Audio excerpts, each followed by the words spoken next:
Hello everyone, welcome to another Digimon video.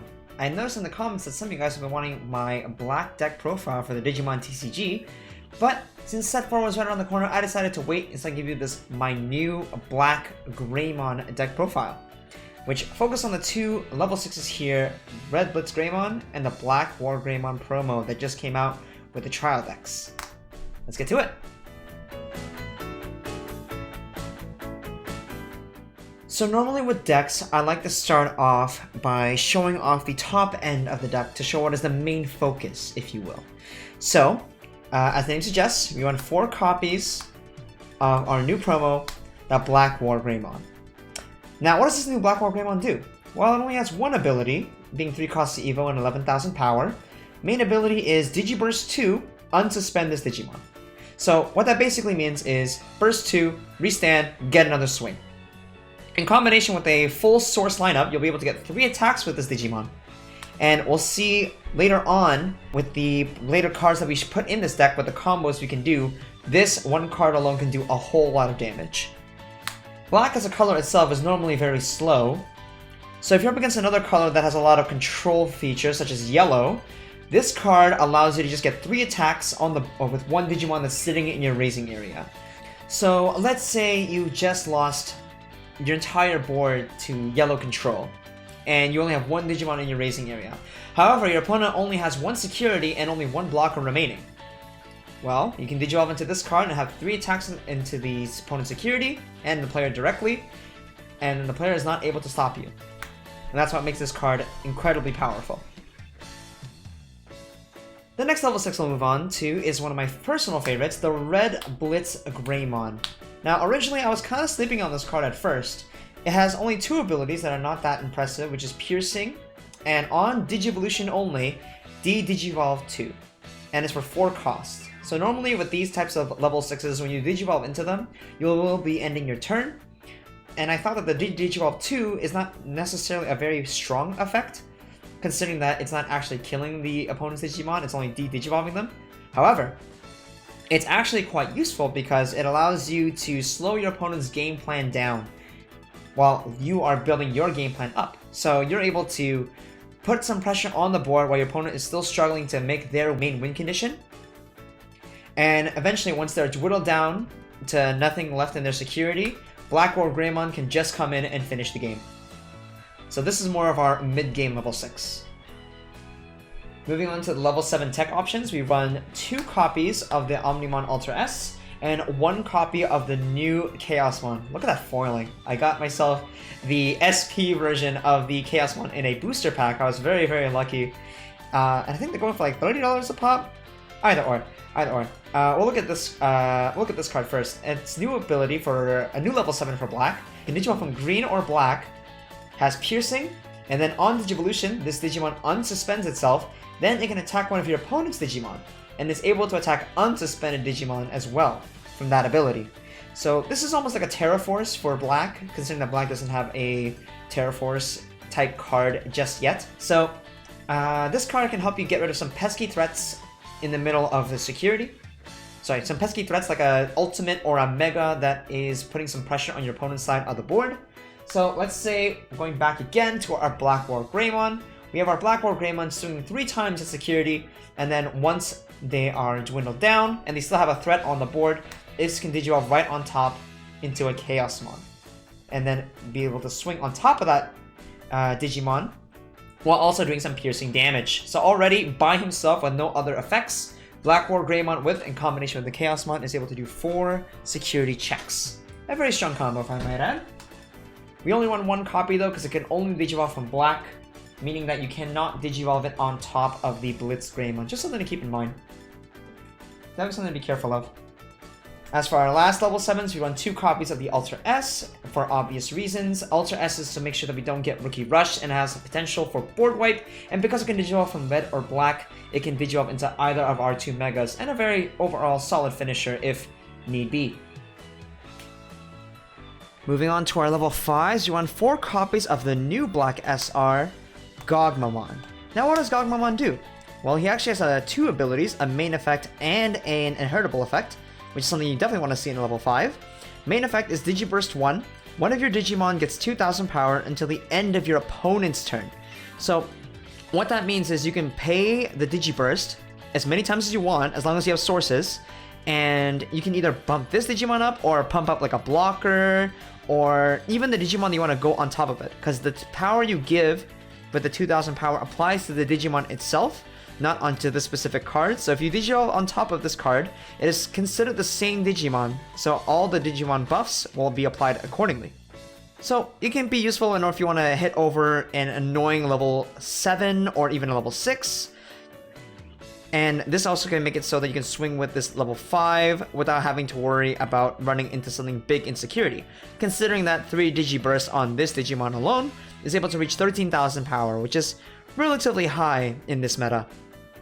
Its inheritable effect is during all turns, this Digimon gets 1,000 power DP, which means that it's useful for your blockers and or your Megas if you're worried about them being run over in your opponent's turn, considering that 1,000 power can come in clutch. And also is useful for hitting specific thresholds in this deck, which we'll see later on. Moving on, for my personal choice, we run 3 copies of the new vanilla Metal Tyrannomon. Now, Black already had a copy of this kind of vanilla before with a 6 cost to play normally and 9,000 power called the Megajamon, but the reason why we run the Metal Tyrannomon here is just for personal preference, because we also run another Megajamon in this deck, and we were trying to avoid running too many copies of a card with the same name for a very pesky Omnimon that is running around. So, the reason why I choose to run this ultimate here is because it's 6 cost to play hard play normally, which is actually not bad if you want to skip to an ultimate, and hit being 9,000 power is actually pretty relevant because a lot of the times when I'm up against yellow specifically, they want to go into their Slash Angemon quite early, so this ultimate forces them to want to use a Wargreymon and or a Slash Angemon just to kill over it because this is a 9,000 power. Just a mere Slash Angemon is not enough to take this guy out. And the 9,000 power is also relevant in security, because when the Slash Angemon is going to be swinging at my security, it is going to be swinging for 8,000, and I found that a lot of the times, I don't have that many cards in my deck that is actually 8,000 or higher, so running this ultimate actually does come up every now and then. Running on to the last 2 level 5s in the deck, we run 2 copies of the new Megajamon from the Black Trial deck. Now, what does this new Megajamon do? It has one ability, which is the inheritable Blocker. It's not a particularly flashy ability, but it does come up. Considering that our Megas by themselves don't actually come with Blocker, which is relatively new for Black, all of our Megas are very offensive based. So running these Megajamons can make it so that our Blitzgreymon or even our Blackwargreymon, if you don't decide to Digiburst our sources just yet, can actually have Blocker, which can be rather relevant if you want to slow the game down a little bit. But we don't want to run too many because it does run ourselves susceptible to stuff like a Skullgreymon, so that's why it's only 2 copies. Moving on to our level 4s, we now run 4 copies of the new 1-cost blocker from the Black Trial deck. If you are actually interested in playing Black, I highly suggest you pick up 2 copies of the Trial deck, considering that it only comes with 2 copies of these 1-cost blockers. It's very simple, 6 costs to play normally, but that is not what we're interested in here. It is simply a 1-cost to evolution, and it does have blocker, which is actually very useful for turboing into our level 6s. The 5,000 power is a little bit of a drag, but it is made up for it due to it being 1 cost to Evo. With our other level 4s, we are running 2 copies of the Vanilla Numamon and 2 copies of the Tankmon from 1.5 Part 2. Now, the reason why I have a 2-2 split right here is because this Tankmon is a higher power and has 6,000 power, also being 1 cost to evolution. So this is pretty useful if you want to get some early game swings with our champions without having to worry too much about dying in security. It is still a risk considering that we are 6k, but in combination with our Kapurimon Digitama and the Reboot Agumon Inheritable, we'll be swinging for at least 7,000 power, which is actually a pretty decent number, but it's only at 2 copies. And the reason why we run 2 copies of the Numamon here is because it's 3 costs to play normally. If you are familiar with the Digimon TCG, then you will know that there is no mulligan in this game, so there are bound to be bricky hands every now and then, and having the option to just hard play the Numemon for 3 costs is actually not a bad option in case you want to skip right over into an ultimate and go right our way into a Mega. Now our last 3 level 4s here is a bit of a tech option in my opinion. These are the 3 security Garurumons. As I mentioned before, Black's progression in the game is usually relatively slow. So running these cards actually gives us the chance to have them checked in security, which allows us to get a surprise body on the board, which can help us push for lethal if it comes down to it.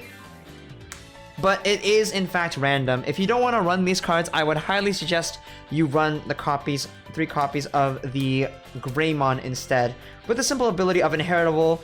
If this Digimon has reboot, you gain jamming. So this also allows us to swing into our opponent's security without having to worry about dying to something huge, so we are able to start swinging earlier on with our ultimates or our megas. And also being 4 costs to play normally makes it a lot easier to hard play this without feeling too terrible about it in the case of a bricky hand. But this is just my choice for now. Moving on to our level 3s, we are running 4 copies of everyone's favorite Black Rookie, the Toy Agumon with Inheritable Reboot. I'll probably don't need to explain this effect, but in case you are first time coming in, Reboot is the ability of during your opponent's unsuspend phase, or stand phase, you get to unsuspend this Digimon, which allows us to reuse our cards like Blocker, in case you want to swing with our Digimon and save the blocker for our opponent's turn, or if you want to protect our Digimon from being swung over into, in case we wanted to swing in without any repercussions, or it activates our other abilities like the Kapurimon for that extra 1000 power, which is actually going to be very useful when we get to the option cards of the deck. However, those aren't the only Toy Agumons we are running in this deck. We are running 4 copies of the new Toy Agumon that was brought into the Black Trial deck. Now, this has actually become a new personal favorite of mine in terms of Toy Agumons, because it has a simple ability of, at the end of your opponent's turn, if your opponent didn't attack you with any Digimon, you get the trigger draw 1. So now Black actually has access to some draw power in the game. This is actually a very decent rookie to go into on our turn 1. You can simply just hatch, Digivolve into this rookie, and then Digivolve into a blocker for 1 cost, passing it over to only 1 memory to our opponent. And then this will be providing us a lot of value later on. And also makes it a high value target as well. Makes your opponent want to swing into our security, which can trigger some of our option cards and or our big Digimon in there as well. Or it makes them vulnerable for us to just swing over them instead. A very useful card all around. To round off our rookies, we are running 2 copies of the Vanilla Commandramon and 2 copies of the Gotsumon. The reason why we run 2 copies of the Commandramon here is because it's simply 2 cost, very useful for if we wanted to memory starve our opponent, and actually has a pretty decent power in case we wanted to swing at our opponent's security.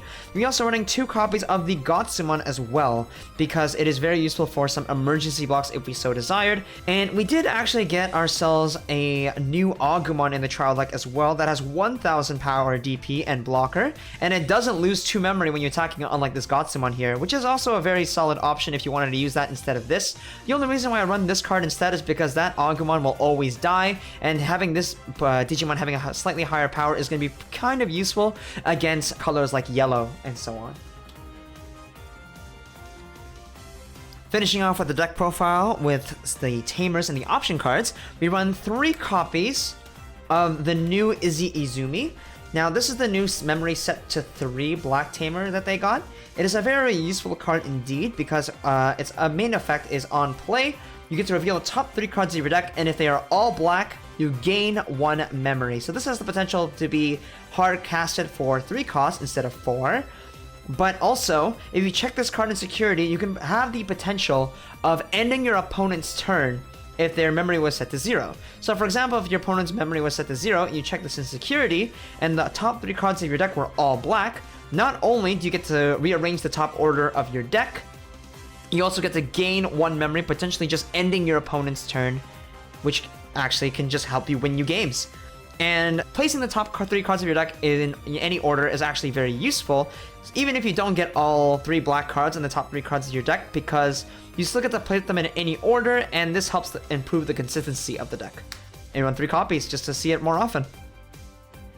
With the option cards, we are running 2 copies of the Dark Side Attack that came inside the Black Trial deck. It's like a mini Terra Force, if you will, 5 cost to play, which is actually cheaper than Terra Force, but it's restricted to killing only Digimon that have a play cost of 7 or less.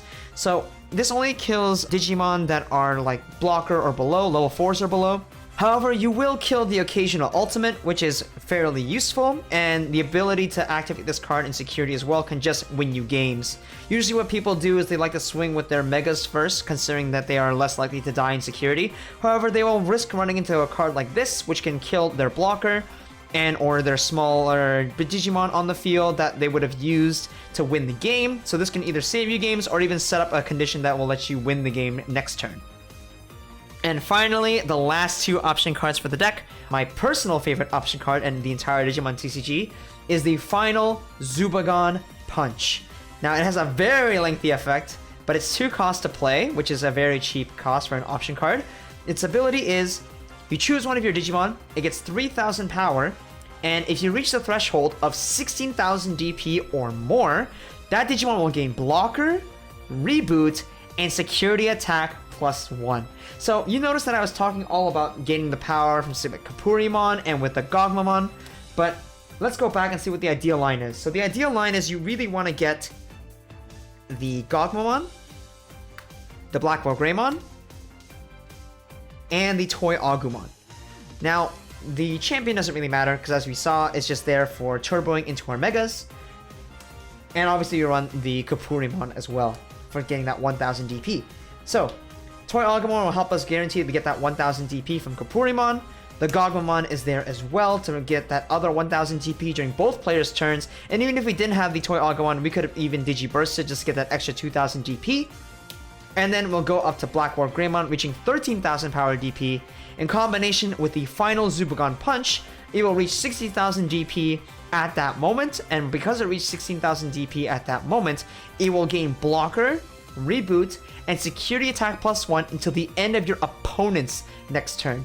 So with this alone, Blackwargreymon is going to be swinging for 2 security per swing. And as we mentioned before, he's going to be attacking 3 times. So with that in itself, you're going to be able to swipe out your entire security by himself. And that's what makes Blackwargreymon so powerful, and that's what makes Final Zubagon Punch so strong. My apologies for shaking the camera. But that's not the only reason why Final Zubagon Punch is so strong. As I mentioned before, Gogmamon's Digiburst is not once per turn. So if you Digibursted 3 times on himself, you will get 6,000 power, which 7,000 plus 6,000 is 13,000 power. In combination with the final Zubagon Punch, this will make a 13,000 in combination with another 3,000, so 16,000 power with blocker, reboot, and security attack +1, and it will have blocker on your opponent's turn as well. So this ultimate by himself can put a lot of pressure on the opponent. But that's not all. As we mentioned before, we also run the Blitzgreymon in the deck. And with Gagamon's Inheritable, you will gain 1000 DP regardless if you're black or red. So, as we know, with Blitzgreymon, he has 12,000 power normally. Sorry, you probably can't see. He has 12,000 power normally. And in combination with the Gagamon, that is 13,000 power, which is the magic number for Final Zubagon Punch to be active. So like I said before, Blitzgreymon is our mid-game boss. We're slightly putting pressure on our opponent with cards like Final Zubagon Punch. If you don't see our Blackwargreymon later on, we can just go with Blitzgreymon to swing at 2 security with piercing, mind you. So not even a blocker can stop the 2 security attacks. And we will have blocker for next turn to stall the opponent down. And then once they're ready to die, Blackwargreymon can sweep up the game. So clearly the key winning card right here is the final Zubagon Punch. And it also has the ability of when you check this card in security, it goes to our hand, which is why we don't need to run too many copies of it in the first place. Either or, if we hard draw it, or if we check it into our security, it will go to our hand one way or another. And to finish it off with the Digitamers, we are running the 4 Kapurimons for reasons as I mentioned before. getting that 1000 power truly does matter for cards like Final Zubagon Punch or trying to just make sure that we don't die in security. And for our last Digitama, we are running 1 copy of the Kakenmon, which is the ability of when you swing with a level 7, you gain 1 memory once per turn. Now this could be pretty useful if we're combining it with the Chaosmon here. My apologies for constantly shaking the camera. Chaosmon, as you know, has 6 cost, which is rather expensive, but it does swing the turn you evolve with it, so you'll be able to get the value of swinging on top of it with Kakenmon if you had the source under it, and it would only be 5 cost instead of 6. A very useful effect, if I do say so myself. And having the option to gain 1 memory if you're sitting on an Omnimon Ultra S is also pretty useful. And that is going to be it for my first ever Digimon TCG BT04 Black Deck profile. Normally I would like to at least show a game so I can showcase what the deck can do, but obviously we can't host any more tournaments due to a pandemic that's going on. But I hope you guys enjoyed what you saw. If you liked it, maybe consider liking and subscribing. If you have any questions or want me to review a different kind of deck, leave a comment down below, and I'll be sure to try to get a deck profile for you as soon as I can. Alright, that's the end of the video. Bye bye!